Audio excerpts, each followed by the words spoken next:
Salut à tous, j'espère que vous allez bien, j'espère que vous avez faim et que vous avez envie de cuisiner. Aujourd'hui on est en janvier et janvier, traditionnellement, c'est la galette des rois. Donc on va faire une petite galette des rois, frangipane, vanille et fèves de tonka. Vous allez voir, ça devrait vous plaire. On y va, je vous montre ça tout de suite, c'est parti. Les ingrédients pour la galette des rois, fèves de tonka et vanille bourbon. Alors on va faire une crème frangipane, à savoir une crème d'amande que l'on va mélanger avec de la crème pâtissière. Donc pour la crème d'amande, on va avoir besoin de 130 g de poudre d'amande, de 100 g de beurre à température ambiante, 100 g de sucre glace, ainsi que 2 œufs et de la vanille bourbon et une cuillère à soupe de rhum. On aura besoin pour la crème pâtissière de 500 ml de lait, 100 g de beurre à température ambiante, 100 g de sucre semoule, 50 g de farine, 3 jaunes d'œufs. Et également de la fève de tonka que l'on va râper. Il nous faut bien sûr de la pâte feuilletée, donc là c'est une pâte feuilletée maison express, donc c'est la recette que vous connaissez, que vous avez sur ma chaîne, et dont l'adresse va apparaître ici, et que je vous redonnerai un peu plus tard également dans la recette, donc je l'étalerai, j'en ferai 2 disques. Donc c'est parti, on va commencer par faire la crème d'amande. Alors, le beurre est à température ambiante, comme vous pouvez le voir, il est très malléable, en fait il est pommade, hein. Donc on va le détendre un petit peu.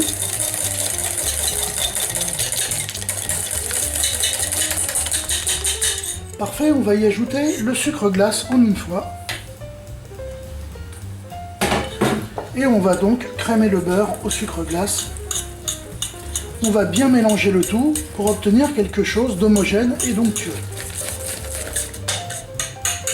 Impec.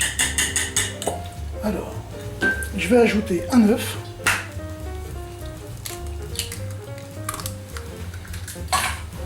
On incorpore délicatement.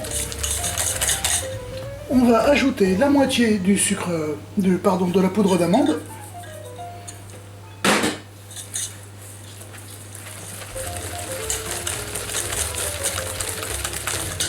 On ajoute le deuxième œuf.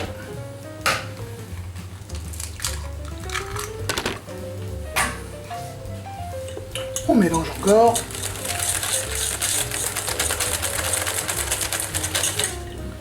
On ajoute le reste de la poudre d'amande.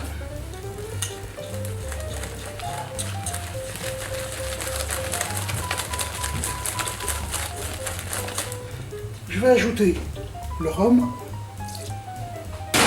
Et je vais ajouter un peu de vanille bourbon en poudre. Alors ça c'est suivant votre goût. Là j'en ai mis à peu près la moitié d'une petite cuillère.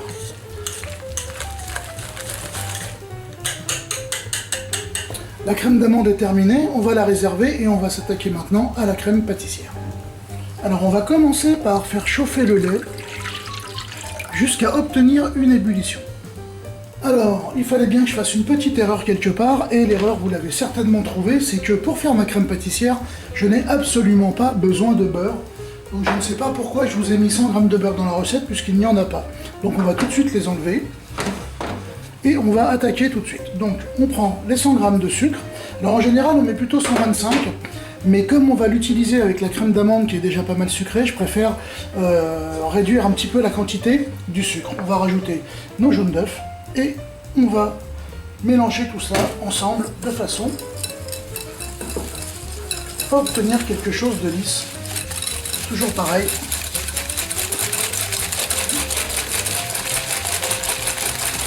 Et on va faire blanchir notre mélange.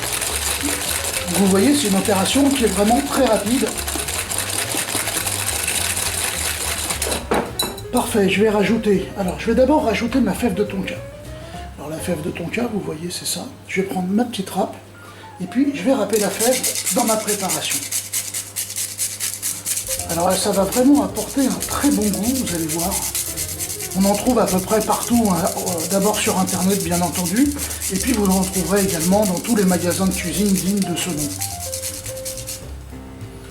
On va mélanger tout ça. On va ajouter nos 50 g de farine. Alors on peut faire plus léger en mettant de la maïzena à la place de la farine. Et encore une fois, là, celle-ci, on va la détendre avec la crème d'amande, donc c'est vraiment pas un problème de le faire qu'à la farine. Alors c'est pareil, on remue bien.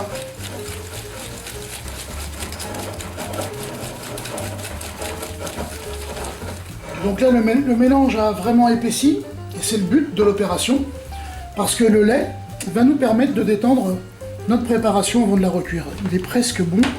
Le lait a sa première ébullition, donc je vais déjà en mettre une petite partie dans la préparation, afin de la détendre. Donc on va avoir tout de suite un mélange qui va être beaucoup plus léger, et ça sera plus simple pour amalgamer le reste. On rajoute le reste de lait en une fois.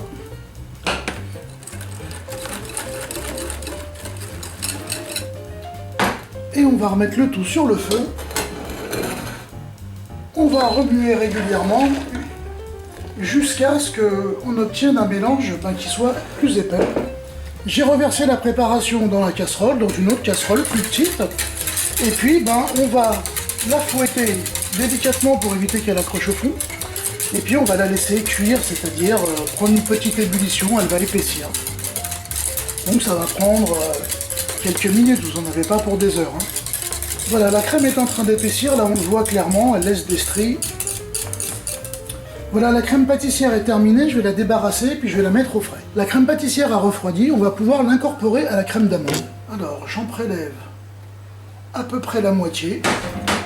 Et puis on va mélanger la crème. On va maintenant la pocher. Parfait. Je la réserve. Alors j'ai abaissé ma pâte. J'ai fait donc 2 cercles de pâte d'environ, vous voyez, 2 mm et demi, 3 mm, peut-être un petit peu plus, donc je dirais 3 mm. Et en fait c'est très important, vous voyez l'épaisseur de votre pâte, parce que c'est ce qui va donner votre feuilletage. Donc si vous faites un feuilletage, si vous voulez un beau feuilletage, il faut que votre pâte soit épaisse. Vous voyez, voilà le couvercle. Vous voyez, c'est assez épais quand même. Ça fait dans les 2-3 mm en gros, un peu plus. Et donc c'est ce qui va nous offrir ce beau feuilletage qu'on aura au final. Donc maintenant, il ne nous reste plus qu'à garnir la pâte. Alors on va commencer par le centre. Et on va aller tirer un cordon jusqu'à environ 1 cm du bord. Vous voyez, voilà. Hop. On n'oublie pas de mettre une fève. Alors la fève, on va la placer sur un bord. Maintenant, je vais prendre un pinceau et un verre d'eau et je vais aller badigeonner les bords de la pâte avec de l'eau. Alors pourquoi avec de l'eau et pourquoi pas avec du jaune d'œuf, comme on le voit un peu partout? C'est très simple en fait, parce que le jaune d'œuf, quand il va cuire, eh bien, il va décoller la pâte, parce qu'il va sécher, il va durcir, alors que l'eau, pas du tout. L'eau va garder la pâte enfermée. Alors, je prends mon autre disque de pâte, et je vais le déposer correctement sur le dessus, de façon à couvrir tous les bords de la pâte. Et je vais appuyer avec mes doigts pour souder les bords, en fait. Voyez. Maintenant je vais prendre une petite cuillère et je vais ce qu'on appelle chiqueter les bords, à savoir lui donner un petit relief, vous voyez, comme ceci. Donc l'idée n'est pas de couper la pâte, mais juste de la replier un petit peu à l'aide de la cuillère. Alors avant de passer la dorure, je vais d'abord faire un petit motif. Alors on va partir du milieu, à peu près. Et on va faire un petit dessin. Maintenant, je suis bon pour la dorure. Donc on y va. On va recouvrir toute la surface de la galette, ainsi que le chiquetage, c'est-à-dire les bords. Et maintenant, on va faire ce que l'on va appeler des cheminées, à savoir qu'on va faire des trous. Alors les trous, il ne faut pas les faire au milieu, il faut les faire tout autour. Ce qui va permettre à la vapeur de s'échapper et à votre galette des rois de se développer sans se déformer. On va partir au four à 170 degrés pendant environ 50 minutes, 1 heure. Et ensuite, on terminera à 150 degrés pendant 20 minutes. 1h20 de cuisson plus tard, Eh bien, notre galette est terminée, donc elle est toute gonflée, toute dorée, vous voyez. Elle a un feuilletage qui s'est bien développé. Alors, quelque chose que j'aime bien faire, moi, sur la galette, vous voyez, ça n'a rien d'obligatoire, hein. Moi, j'aime bien y mettre un petit sirop d'érable dessus, de façon à lui donner un petit côté brillant. Alors, on le fait quand elle sort du four, et puis, en fait, ce brillant, il va rester sur la galette. Même quand elle va refroidir, et ça va être vachement sympa. Donc n'hésitez pas, si vous avez un petit peu de sirop d'érable, faites-vous plaisir. Et puis si vous n'en avez pas, c'est pas grave, vous pouvez aussi mettre un sirop que vous aurez confectionné vous-même, tout simplement. Alors quand on fait la galette, il nous reste toujours des petites chutes de pâte, donc vous voyez, moi avec les chutes de pâte, j'ai fait des petites galettes individuelles. Voilà, elles sont toutes petites, elles sont toutes mini, et elles ont une durée de vie qui est assez courte après la sortie du four. Et j'imagine que vous comprenez de quoi je parle. Bon, cette fois-ci c'est la bonne. Allez, il n'y a plus qu'à à table. Donc voilà, vous avez vu une des utilisations multiples de cette pâte feuilletée express que l'on fait donc en quelques minutes. Même si on la laissera reposer une vingtaine de minutes derrière au frigo, ça reste quand même un vrai bonheur quand on voit le résultat que ça procure et la qualité du feuilletage.